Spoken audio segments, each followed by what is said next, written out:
magazine Vivre les Parcs vous est présenté par la région Sud. Nous vivons dans une des plus belles régions du monde.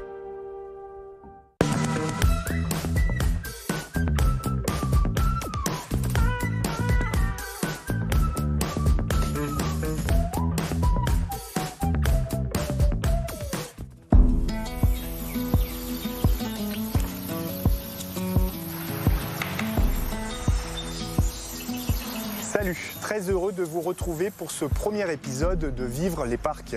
Notre volonté, vous faire découvrir la beauté et la richesse des parcs naturels régionaux. Ils sont au nombre de 9, rien que dans notre belle région sud. Vous entendez ? Non, c'est normal. Pour cette première, nous avons choisi le calme et la quiétude du parc naturel régional du Queyras. Situé à la frontière avec l'Italie, il s'étend sur 10 communes, mais particularité, il ne compte que 2500 habitants. C'est d'ailleurs en France le parc le moins peuplé, un territoire préservé avec une biodiversité exceptionnelle, mais un territoire qui reste fragile. C'est pourquoi habitants, professionnels de la montagne et bien sûr équipe du parc, tous veillent sur ce patrimoine naturel. Vive les parcs dans le Queyras, c'est parti. T'as remarqué, on dit Queyras, on prononce pas le S. Si tu prononces le S, tu peux finir en prison.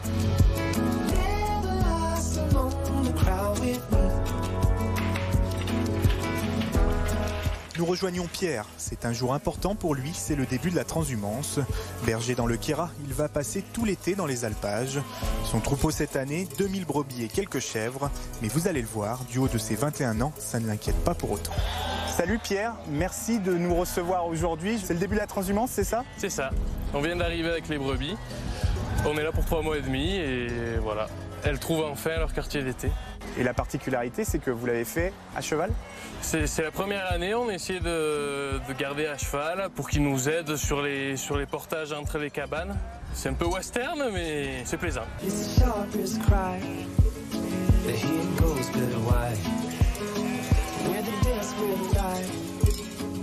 Tu es jeune ? Oui. Comment on devient berger là ? Quel est ton parcours ? Moi je suis un peu né dedans. Voilà, j'ai été bercé au milieu des brebis et puis mon grand-père s'amusait à me perdre quand j'avais 5 ans là au milieu des prés. Donc maintenant je me perds plus, j'ai trouvé mes repères.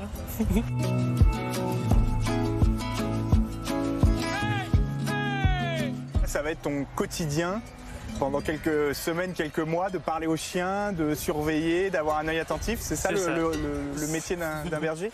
Eh bien, je vais faire corps avec mon troupeau, c'est-à-dire que elle et moi, on ne fera plus qu'un. Et pourquoi venir en alpage, finalement ? Eh bien, pour venir chercher la fraîcheur. Autour du bassin Gapençay et plus bas encore en Provence, les brebis, l'été, elles ne trouveraient pas de quoi gagner leur croûte, quoi. Et puis ici, elles sont quand même mieux. Les chiens de protection, comment ça fonctionne ? Il y a des patous et puis après d'autres chiens ? Eh bien, pour lutter contre la prédation, en fait, les brebis ici, elles sont là pour être libres. Il faut les laisser libres et il faut qu'elles aient des chiens à leur côté et autour du troupeau pour prévenir les attaques, qu'on puisse agir nous. La particularité, c'est que durant l'été, vous partagez l'espace. On sait que le Queyras est très prisé, surtout en ce moment. Oui. Comment ça se passe avec les touristes ?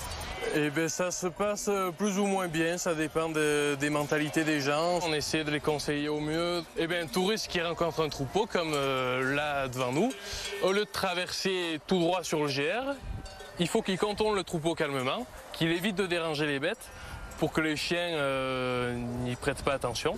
Et après, si le chien les trouve et vient les sentir, il faut qu'il reste calme, qu'il range les bâtons. Ça, c'est important, on ne fait pas de l'escrime avec les chiens. Et puis, si jamais ils ont des chiens, il faut qu'ils les détachent et qu'ils laissent le chien se soumettre au patou. Pour toi, le Queyras, c'est quoi, ce parc ? Le Queyras, c'est un espace préservé. C'est le petit Canada ici. On a l'impression que les humains ne sont pas encore arrivés. Merci Pierre. Merci à vous. Et bon été. Merci.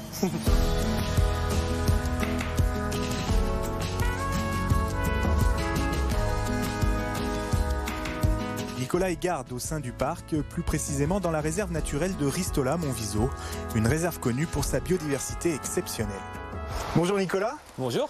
Merci de nous accueillir ici dans ce coin magnifique. On est où exactement ? Donc on est au sein du parc naturel régional sur la commune d'Abriès-Ristola dans le Haut-Dil. Donc on l'appelle le Haut-Dil parce que on a la source du Dil, la rivière qui coule derrière nous. Et du coup on est au pied de la réserve naturelle nationale de Ristola-Montviso. Le Mont Viso, c'est vraiment le point de repère. Alors, il n'est pas dans le parc, mais c'est quand même le point de repère dans la région. Il est un peu sous les nuages voilà. Ce matin. Donc il est sous les nuages, mais il est complètement en Italie, hein, le Mont Viso. Hein. C'est un sommet qui culmine à 3841 mètres. Quelles sont les missions d'un garde? Les réserves naturelles ont 3 grandes missions, hein, c'est protéger, gérer, sensibiliser. Donc la protection passe par la réglementation. Hein. Sur une réserve naturelle, il y a une réglementation en vigueur. Sur celle de Ristola, il est interdit de sortir des sentiers balisés, les feux sont interdits, les chiens sont interdits et puis bien sûr il est interdit de ramasser les petites fleurs. Gérer, ça va être intervenir sur différents milieux aussi qui ont besoin de réhabilitation écologique par rapport à des problématiques d'utilisation des sols. Et sensibiliser, c'est toutes les actions de communication qu'on va mettre en œuvre avec le grand public, avec les écoles. Vous parliez d'interdit, mais plus d'interdit, l'idée c'est d'avoir de bons comportements. C'est oui. Sympa de Donc, croiser les en général, on a un public qui est assez sensibilisé au milieu montagnard parce que quand on vient découvrir le Queyras, on vient découvrir des paysages, un patrimoine naturel, un patrimoine humain aussi parce que les Queyrassins ont modelé en fait tous ces milieux qu'on retrouve derrière nous pendant des centaines d'années.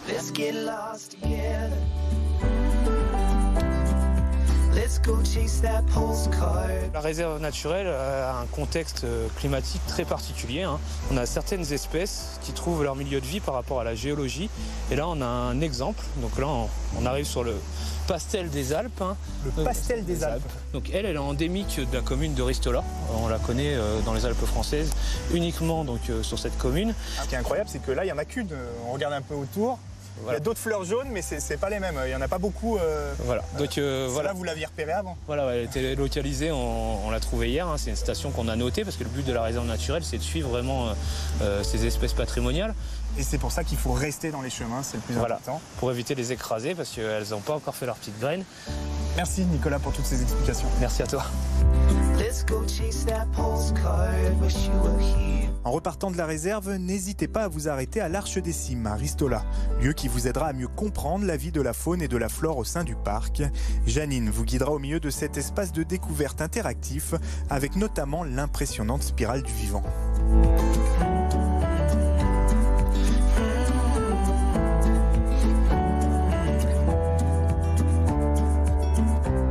Passionné d'escalade depuis ses 10 ans, Antoine est tombé amoureux du Queyras. Ce parc, ces falaises, il en a fait son métier puisqu'il est aujourd'hui guide de haute montagne. Salut Antoine. Salut Guillaume. On est dans le Queyras, là, sur un site d'escalade. Pourquoi ce parc, et plus généralement là, toute cette zone, est réputée pour l'escalade? Alors, en été, c'est un endroit qui est bien frais. Oui, c'est ce qu'on remarque là. Ouais. Donc on a beaucoup de falaises à l'ombre, avec beaucoup de rochers, différents types de rochers, recherchés par les grimpeurs du monde entier. Là, c'est assez calme aujourd'hui, on n'est pas encore en pleine saison, mais j'imagine que l'été, ici, c'est très prisé. L'été, ouais, on ne pourrait pas tourner une émission comme ça ici, il y aurait trop de monde et trop de bruit. On le sait, c'est encore des sites qui sont fragiles. Comment on préserve les sites d'escalade aujourd'hui? Alors aujourd'hui, on préserve les sites d'escalade en sensibilisant les gens, les locaux qui essayent de faire respecter des bonnes pratiques. Quels conseils vous donnez aux grimpeurs? Quels conseils donner? Il y en a plein. Déjà, ramasser tous ces déchets. On utilise de la magnésie, ce qui a un impact. Hein. Nettoyer ses prises après avoir grimpé, c'est important. Pour les autres grimpeurs aussi. Et on vit aussi avec une faune. Donc beaucoup d'oiseaux. Et donc à certaines périodes de l'année, il y a la nidification des petits. Donc là, souvent, on interdit une partie de la falaise. Et ça, c'est des choses à respecter parce que c'est des espèces qui sont protégées. Et d'une manière générale, on ne laisse pas de traces, c'est ça? On ne laisse pas de traces, ouais. On essaye de laisser la nature comme elle est et de la laisser vivre.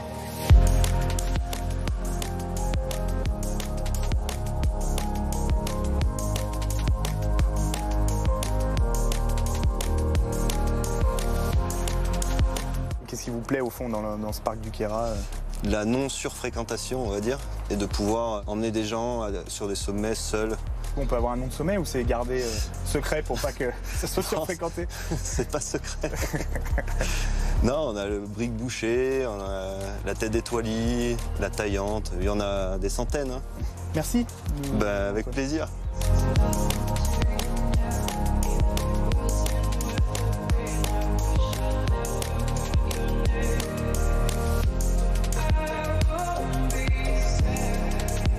On termine notre périple ici, à Saint-Véran, une des communes les plus hautes d'Europe. On se quitte sur les derniers conseils pour profiter au mieux de votre séjour dans le parc naturel régional du Queyras. Salut! Petit rappel sur les bonnes pratiques pour bivouaquer sereinement dans le parc. Par bivouac, on entend un campement léger et seulement pour la nuit. On ne bivouaque pas dans les prés sauf s'ils sont fauchés. Et bien sûr, il faut obtenir l'accord du propriétaire en amont. Ne pas hésiter à se renseigner dans les villages voisins. On respecte aussi le travail des bergers en ne s'installant pas près des cabanes. Pas de feu en zone forestière et surtout, on ne laisse aucune trace de son passage. Prévoir des sacs pour ramasser son papier hygiénique. Dernier conseil, même tenu en laisse, évitez d'emmener vos chiens en randonnée. Privilégiez les promenades en fond de vallée. Bon séjour dans le Kéra.